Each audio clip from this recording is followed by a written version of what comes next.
सतनाम श्री वाहिगुरु साहिब जीओ।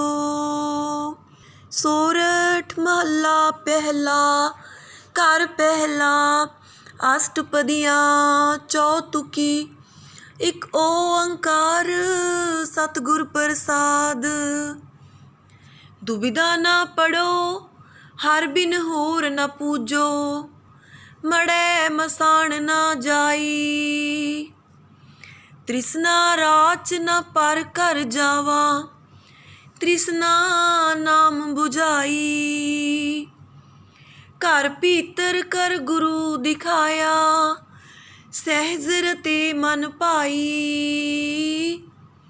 तू आपे दाना आपे बीना, तू देव है मत साई।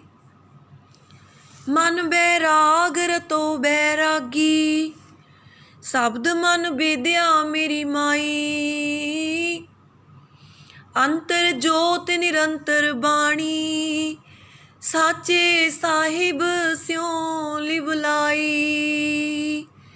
रहाओ असंख बैरागी कहे बैराग, सो बैरागी जिखस में पावै। हृदय शब्द सदा पै रचिया, गुर की कार कमावे। एको चेतै मनुआ ना डोलै, धावत वर्ज रहावै। सहजे माता सदा रंग राता, साचे के गुण गावे। मनुआ पौन बिंद सुखवासी, नाम वसै सुख पाई। जिह्वा नेत्र सोतर सच राते, जल बूझी तुझे बुझाई। आस निरास रहे बैरागी, निज कर ताड़ी लाई। भिखिया नाम रजे संतोखी, अमृत सहज पियाई। दुविधा बिच बैराग न होवी, जब लग दूजी राई।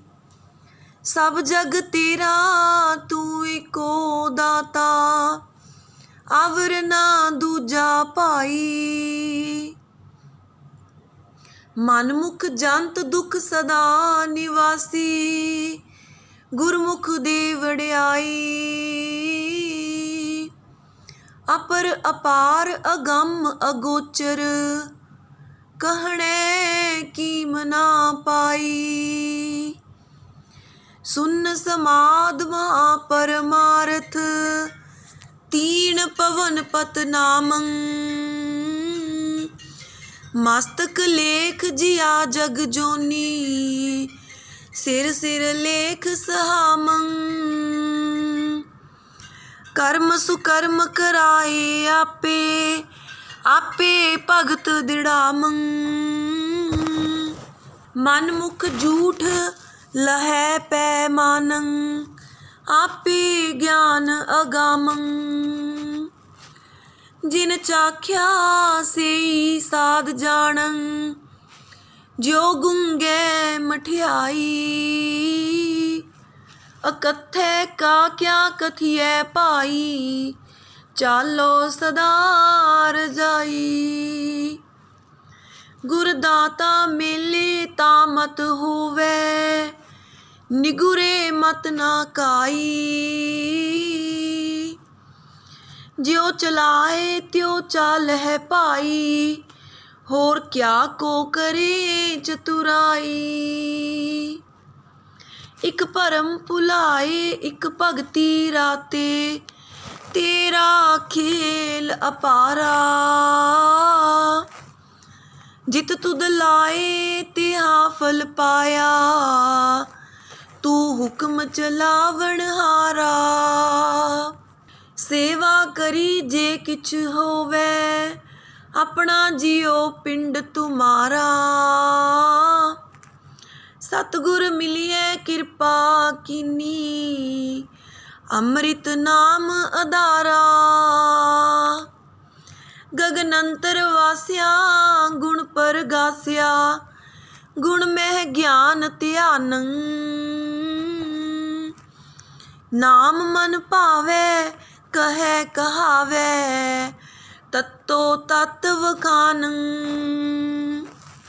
शब्द गुर पीरा गहर गंभीरा, बिन शब्दै जग बौरानं। पूरा बैरागी सहज सुभागी, सच नानक मन मानं। वाहिगुरु जी का खालसा, वाहिगुरु जी की फतेह। अज सोरठ राग दे विच अंग 634 ਦੇ ਉੱਪਰ ਗੁਰੂ ਸਾਹਿਬ ਜੀ ਨੇ ਹੁਕਮਨਾਮਾ ਬਖਸ਼ਿਸ਼ ਕੀਤਾ ਹੈ ਜੀ। ਗੁਰੂ ਸਾਹਿਬ ਜੀ ਹੁਕਮ ਕਰ ਰਹੇ ਨੇ ਕਿ ਅਕਾਲ ਪੁਰਖ ਇੱਕ ਹੈ ਅਤੇ ਸਤਿਗੁਰੂ ਦੀ ਕਿਰਪਾ ਦੇ ਨਾਲ ਮਿਲਦਾ ਹੈ। ਮੈਂ ਪਰਮਾਤਮਾ ਤੋਂ ਬਿਨਾਂ ਕਿਸੇ ਹੋਰ ਆਸਰੇ ਦੀ ਭਾਲ ਵਿੱਚ ਨਹੀਂ ਪੈਂਦਾ। ਮੈਂ ਪ੍ਰਭੂ ਤੋਂ ਬਿਨਾਂ ਕਿਸੇ ਹੋਰ ਨੂੰ ਨਹੀਂ ਪੂਜਦਾ। ਮੈਂ ਕਿਤੇ ਸਮਾਧਾਂ ਅਤੇ ਮਸਾਣਾਂ ਵਿੱਚ ਵੀ ਨਹੀਂ ਜਾਂਦਾ। ਮਾਇਆ ਦੀ ਤ੍ਰਿਸ਼ਨਾ ਵਿੱਚ ਫਸ ਕੇ ਮੈਂ ਪਰਮਾਤਮਾ ਦੇ ਦਰ ਤੋਂ ਬਿਨਾਂ ਕਿਸੇ ਹੋਰ ਘਰ ਵਿੱਚ ਨਹੀਂ ਜਾਂਦਾ। ਮੇਰੀ ਮਾਇਕ ਤ੍ਰਿਸ਼ਨਾ ਪਰਮਾਤਮਾ ਦੇ ਨਾਮ ਨੇ ਮਿਟਾ ਦਿੱਤੀ ਹੈ। ਗੁਰੂ ਨੇ ਮੈਨੂੰ ਮੇਰੇ ਹਿਰਦੇ ਵਿੱਚ ਹੀ ਪਰਮਾਤਮਾ ਦਾ ਨਿਵਾਸ ਅਸਥਾਨ ਵਿਖਾ ਦਿੱਤਾ ਹੈ ਅਤੇ ਅਡੋਲ ਅਵਸਥਾ ਵਿੱਚ ਰੱਤੇ ਹੋਏ ਮੇਰੇ ਮਨ ਨੂੰ ਉਹ ਸਹਿਜ ਅਵਸਥਾ ਚੰਗੀ ਲੱਗ ਰਹੀ ਹੈ। ਹੇ ਮੇਰੇ ਸਾਈਂ, ਇਹ ਸਭ ਤੇਰੀ ਹੀ ਮਿਹਰ ਹੈ। ਤੂੰ ਆਪ ਹੀ ਮੇਰੇ ਦਿਲ ਦੀ ਜਾਣਨ ਵਾਲਾ ਹੈ, ਆਪ ਹੀ ਪਛਾਣਨ ਵਾਲਾ ਹੈ। ਤੂੰ ਆਪ ਹੀ ਮੈਨੂੰ ਚੰਗੀ ਮੱਤ ਦਿੰਦਾ ਹੈ, ਜਿਸ ਕਰਕੇ ਤੇਰਾ ਦਰ ਛੱਡ ਕੇ ਹੋਰ ਕਿਸੇ ਪਾਸੇ ਨਹੀਂ ਭਟਕਦਾ। ਹੇ ਮੇਰੀ ਮਾਂ, ਮੇਰਾ ਮਨ ਗੁਰੂ ਦੇ ਸ਼ਬਦ ਵਿੱਚ ਵਿੱਝ ਗਿਆ ਹੈ, ਪਰੋਤਾ ਗਿਆ ਹੈ। ਸ਼ਬਦ ਦੀ ਬਰਕਤ ਨਾਲ ਮੇਰੇ ਅੰਦਰ ਪਰਮਾਤਮਾ ਤੋਂ ਵਿਛੋੜੇ ਦਾ ਅਹਿਸਾਸ ਪੈਦਾ ਹੋ ਗਿਆ ਹੈ। ਉਹੀ ਮਨੁੱਖ ਅਸਲ ਤਿਆਗੀ ਹੈ, ਜਿਸ ਦਾ ਮਨ ਪਰਮਾਤਮਾ ਦੇ ਬਿਰਹੋਂ ਰੰਗ ਵਿੱਚ ਰੰਗਿਆ ਗਿਆ ਹੈ। ਉਸ ਬੈਰਾਗੀ ਦੇ ਅੰਦਰ ਪ੍ਰਭੂ ਦੀ ਜੋਤ ਜਗ ਪੈਂਦੀ ਹੈ। ਉਹ ਇੱਕ ਰਸ ਸਿਫਤ ਸਲਾਹ ਦੀ ਬਾਣੀ ਵਿੱਚ ਮਸਤ ਰਹਿੰਦਾ ਹੈ। ਸਦਾ ਕਾਇਮ ਰਹਿਣ ਵਾਸਤੇ ਮਾਲਕ ਪ੍ਰਭੂ ਦੇ ਚਰਨਾਂ ਵਿੱਚ ਉਸ ਦੀ ਸੁਰਤ ਜੁੜੀ ਰਹਿੰਦੀ ਹੈ। ਅਨੇਕਾਂ ਹੀ ਵੈਰਾਗੀ ਵੈਰਾਗ ਦੀਆਂ ਗੱਲਾਂ ਕਰਦੇ ਹਨ, ਪਰ ਅਸਲ ਵੈਰਾਗ ਉਹ ਹੈ ਜੋ ਪਰਮਾਤਮਾ ਦੇ ਬਿਰਹੋਂ ਰੰਗ ਵਿੱਚ ਇਤਨਾ ਰੰਗਿਆ ਹੋਇਆ ਹੈ ਕਿ ਉਹ ਖਸਮ ਪ੍ਰਭੂ ਨੂੰ ਪਿਆਰਾ ਲੱਗਦਾ ਹੈ। ਉਹ ਗੁਰੂ ਦੇ ਸ਼ਬਦ ਦੀ ਰਾਹੀਂ ਆਪਣੇ ਹਿਰਦੇ ਵਿੱਚ ਪਰਮਾਤਮਾ ਦੀ ਯਾਦ ਨੂੰ ਵਸਾਉਂਦਾ ਹੈ ਅਤੇ ਸਦਾ ਪਰਮਾਤਮਾ ਦੇ ਡਰ ਅਦਬ ਵਿੱਚ ਮਸਤ ਰਹਿ ਕੇ ਗੁਰੂ ਦੀ ਦੱਸੀ ਹੋਈ ਕਾਰ ਕਰਦਾ ਹੈ। ਉਹ ਬੈਰਾਗੀ ਸਿਰਫ ਪਰਮਾਤਮਾ ਨੂੰ ਚੇਤਦਾ ਹੈ, ਜਿਸ ਕਰਕੇ ਉਸ ਦਾ ਮਨ ਮਾਇਆ ਵਾਲੇ ਪਾਸੇ ਨਹੀਂ ਡੋਲਦਾ। ਉਹ ਬੈਰਾਗੀ ਮਾਇਆ ਵੱਲ ਦੌੜਦੇ ਮਨ ਨੂੰ ਰੋਕ ਕੇ ਪ੍ਰਭੂ ਚਰਨਾਂ ਵਿੱਚ ਜੋੜੀ ਰੱਖਦਾ ਹੈ। ਅਡੋਲ ਅਵਸਥਾ ਵਿੱਚ ਮਸਤ ਉਸ ਬੈਰਾਗੀ ਸਦਾ ਪ੍ਰਭੂ ਦੇ ਨਾਮ ਵਿੱਚ ਰੰਗਿਆ ਰਹਿੰਦਾ ਹੈ ਅਤੇ ਸਦਾ ਥਿਰ ਪ੍ਰਭੂ ਦੀ ਸਿਫਤ ਸਲਾਹ ਕਰਦਾ ਹੈ। ਜਿਸ ਮਨੁੱਖ ਦਾ ਚੰਚਲ ਮਨ ਰਤਾ ਪਰ ਵੀ ਆਤਮਕ ਆਨੰਦ ਵਿੱਚ ਨਿਵਾਸ ਦੇਣ ਵਾਲੇ ਨਾਮ ਵਿੱਚ ਵਸਦਾ ਹੈ, ਉਹ ਮਨੁੱਖ ਅਸਲ ਬੈਰਾਗੀ ਹੈ ਅਤੇ ਉਹ ਬੈਰਾਗੀ ਆਤਮਕ ਆਨੰਦ ਮਾਣਦਾ ਹੈ। ਹੇ ਪ੍ਰਭੂ, ਤੂੰ ਆਪ ਉਸ ਬੈਰਾਗੀ ਨੂੰ ਜੀਵਨ ਦੇ ਸਹੀ ਰਸਤੇ ਦੀ ਸਮਝ ਦਿੱਤੀ ਹੈ, ਜਿਸ ਦੀ ਬਰਕਤ ਨਾਲ ਉਸ ਦੀ ਤ੍ਰਿਸ਼ਨਾ ਅੱਗ ਬੁਝ ਗਈ ਹੈ ਅਤੇ ਉਸ ਦੀ ਜੀਭ, ਉਸ ਦੀਆਂ ਅੱਖਾਂ ਆਦਿਕ ਇੰਦਰੇ ਸਦਾ ਥਿਰ ਹਰ ਨਾਮ ਵਿੱਚ ਰੰਗੇ ਰਹਿੰਦੇ ਹਨ। ਉਸ ਬੈਰਾਗੀ ਦੁਨੀਆ ਦੀਆਂ ਆਸਾਂ ਤੋਂ ਨਿਰਮੋਹ ਹੋ ਕੇ ਜੀਵਨ ਬਤੀਤ ਕਰਦਾ ਹੈ। ਉਹ ਦੁਨੀਆ ਵਾਲੇ ਘਰ ਘਾਟ ਦੀ ਅਣਪੱਤ ਛੱਡ ਕੇ ਉਸ ਘਰ ਵਿੱਚ ਸੁਰਤ ਜੋੜੀ ਰੱਖਦਾ ਹੈ ਜੋ ਸੱਚਮੁੱਚ ਉਸ ਦਾ ਆਪਣਾ ਹੀ ਰਹੇਗਾ। ਅਜਿਹੇ ਬੈਰਾਗੀ ਗੁਰੂ ਦਰ ਤੋਂ ਮਿਲੀ ਨਾਮ ਪਿੱਛਿਆਂ ਨਾਲ ਰੱਜੇ ਰਹਿੰਦੇ ਹਨ, ਸੰਤੋਖੀ ਰਹਿੰਦੇ ਹਨ, ਕਿਉਂਕਿ ਉਹਨਾਂ ਨੂੰ ਗੁਰੂ ਨੇ ਅਡੋਲ ਆਤਮਕ ਅਵਸਥਾ ਵਿੱਚ ਟਿਕਾ ਕੇ ਆਤਮਕ ਜੀਵਨ ਦੇਣ ਵਾਲਾ ਨਾਮ ਰਸ ਪਿਆ ਦਿੱਤਾ ਹੈ। ਜਦ ਤੱਕ ਮਨ ਵਿੱਚ ਰੱਤਾ ਭਰ ਵੀ ਕੋਈ ਹੋਰ ਝਾਕ ਹੈ, ਕਿਸੇ ਹੋਰ ਆਸਰੇ ਦੀ ਭਾਲ ਹੈ, ਤਦ ਤੱਕ ਬਿਰਹੋਂ ਅਵਸਥਾ ਪੈਦਾ ਨਹੀਂ ਹੋ ਸਕਦੀ। ਪਰ ਹੇ ਪ੍ਰਭੂ, ਇਹ ਬਿਰਹੋਂ ਦੀ ਦਾਤ ਦੇਣ ਵਾਲਾ ਤੂੰ ਇੱਕ ਆਪ ਹੀ ਹੈ ਅਤੇ ਇੱਥੋਂ ਬਿਨਾਂ ਹੋਰ ਕੋਈ ਇਹ ਦਾਤ ਦੇਣ ਵਾਲਾ ਨਹੀਂ ਹੈ ਅਤੇ ਇਹ ਸਾਰਾ ਜਗਤ ਤੇਰਾ ਆਪਣਾ ਹੀ ਰਚਿਆ ਹੋਇਆ ਹੈ। ਆਪਣੇ ਮਨ ਦੇ ਪਿੱਛੇ ਤੁਰਨ ਵਾਲੇ ਮਨੁੱਖ ਸਦਾ ਦੁੱਖ ਵਿੱਚ ਟਿਕੇ ਰਹਿੰਦੇ ਹਨ। ਜਿਹੜੇ ਬੰਦੇ ਗੁਰੂ ਦੀ ਸ਼ਰਨ ਵਿੱਚ ਪੈਂਦੇ ਹਨ ਉਹਨਾਂ ਨੂੰ ਪ੍ਰਭੂ ਨਾਮ ਦੀ ਦਾਤ ਦੇ ਕੇ ਆਦਰ ਮਾਣ ਬਖਸ਼ਦਾ ਹੈ। ਉਹ ਬੇਅੰਤ ਅਪਹੁੰਚ ਤੇ ਅਗੋਚਰ ਪ੍ਰਭੂ ਦੀ ਕੀਮਤ ਜੀਵਾਂ ਦੇ ਬਿਆਨ ਕਰਨ ਨਾਲ ਦੱਸੀ ਨਹੀਂ ਜਾ ਸਕਦੀ। ਉਸ ਦੇ ਬਰਾਬਰ ਹੋਰ ਕੋਈ ਨਹੀਂ ਦੱਸਿਆ ਜਾ ਸਕਦਾ। ਪਰਮਾਤਮਾ ਇੱਕ ਐਸੀ ਆਤਮਿਕ ਅਵਸਥਾ ਦਾ ਮਾਲਕ ਹੈ ਕਿ ਜੇ ਉਸ ਉੱਤੇ ਮਾਇਆ ਦੇ ਫੁਰਨੇ ਜ਼ੋਰ ਨਹੀਂ ਪਾ ਸਕਦੇ। ਉਹ ਤਿੰਨਾਂ ਹੀ ਭਵਨਾਂ ਦਾ ਮਾਲਕ ਹੈ। ਉਸ ਦਾ ਨਾਮ ਜੀਵਾਂ ਵਾਸਤੇ ਮਹਾਨ ਉੱਚਾ ਸ੍ਰੇਸ਼ਟ ਧਨ ਹੈ। ਜਗਤ ਵਿੱਚ ਜਿਤਨੇ ਵੀ ਜੀਵ ਜਨਮ ਲੈਂਦੇ ਨੇ ਉਹਨਾਂ ਦੇ ਮੱਥੇ ਉੱਤੇ ਉਹਨਾਂ ਦੇ ਕੀਤੇ ਕਰਮਾਂ ਦੇ ਸੰਸਕਾਰਾਂ ਦੇ ਅਨੁਸਾਰ ਪਰਮਾਤਮਾ ਦੀ ਰਜ਼ਾ ਵਿੱਚ ਹੀ ਲੇਖ ਲਿਖਿਆ ਜਾਂਦਾ ਹੈ। ਹਰੇਕ ਜੀਵ ਨੂੰ ਆਪੋ ਆਪਣੇ ਸਿਰ ਉੱਤੇ ਲਿਖਿਆ ਲੇਖ ਸਹਿਣਾ ਪੈਂਦਾ ਹੈ।